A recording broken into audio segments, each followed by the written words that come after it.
Coming up on Network Africa, another Mediterranean crisis occurs off the coast of Libya, and a total of 200 people are feared dead.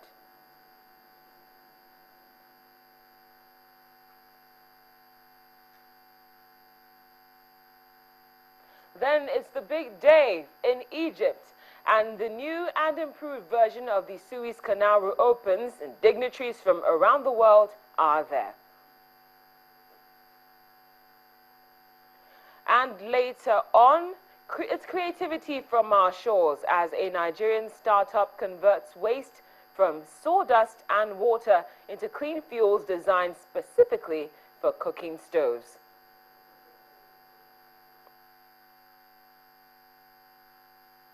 Broadcasting from Lagos, Nigeria to viewers around the world, this is Network Africa.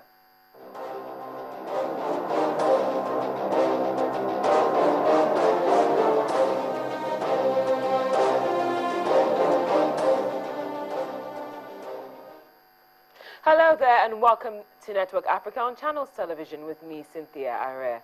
It's unfortunate, but more than 200 migrants are feared dead in the latest Mediterranean boat tragedy after rescuers saved over 370 people from a capsized boat, which was thought to be carrying as many as 600 people. The Italian Coast Guard said 25 bodies have been recovered so far, but it's unclear how many people are missing. More than 2,000 migrants are said and feared to have died in 2015 trying to cross the Mediterranean in a bid to reach Europe. Now, here's the kind of trend which we've seen concerning the Mediterranean crisis in the last year, and this information is coming from the United Nations Refugee Agency. We understand that an estimated 866,000 asylum applications were recorded in 2014, and Europe received 714,300 claims. That's an increase of 47% compared to 2013. Turkey and Italy are the main recipients of the asylum seekers. Applications with over 87,000 and also 63,000 respectively. Those are the applications for asylum from Turkey or to Turkey and Italy. The United States of America is second with an estimate of 121,200 asylum applications, followed by Turkey, 87,000, Sweden of 75,000, and Italy, that's over 63,000.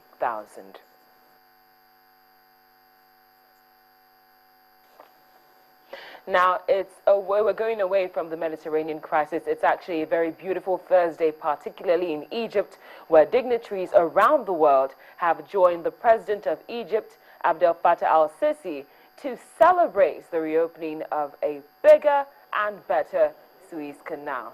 Egypt has shifted enough sand to allow more and bigger ships to pass more swiftly through a crucial artery of global trade.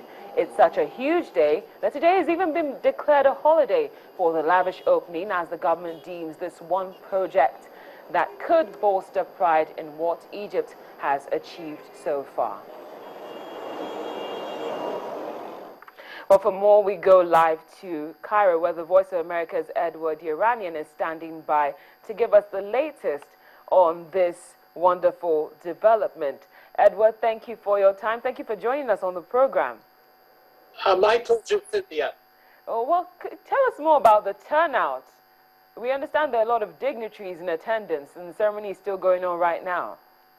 The ceremonies appear to have just ended. President Sisi concluded his remarks within the last 10 minutes.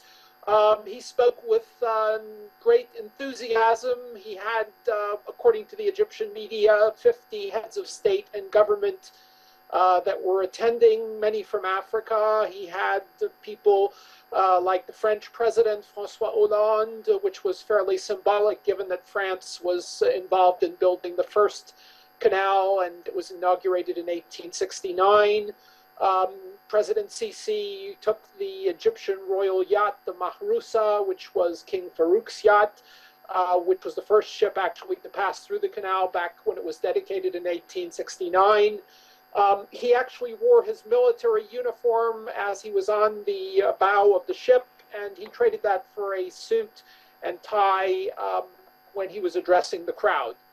Um, it was sort of a very star-studded crowd of guests. He had as I said, President Francois Hollande. He had the Russian Prime Minister Medvedev. He had African dignitaries from Angola, President Jose Eduardo dos Santos. He had leaders from Niger, Congo, Togo, Mauritania, and prime ministers from Ethiopia and Mali. I guess the one no-show, the big no-show, and I wouldn't say it's a total no-show, but it was a bit of a snub, a congressional delegation from the U.S. led by Congressman Darrell Issa.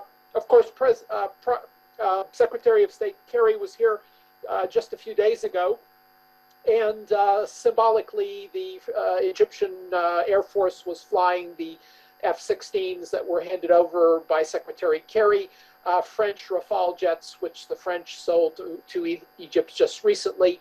So it was a fairly grandiose celebration. They were playing the theme music from the Game of Thrones, and I think many Egyptians were watching it on TV. You get the sense that this was sort of a day of national pride.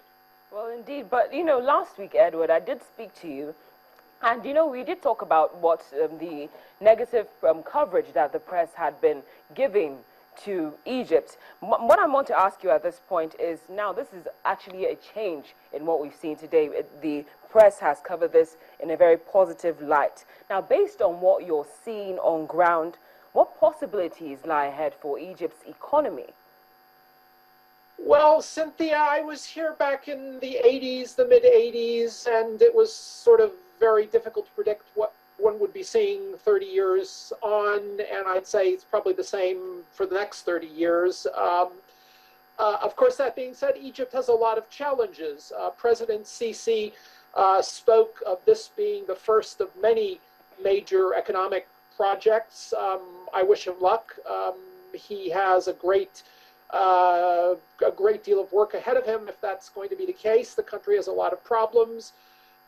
Many economists were saying that the government's predictions of economic windfall from this new project were exaggerated.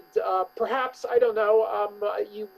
Once again, some media outlets would like to tarnish Egypt's image, and perhaps they're right. So you never know.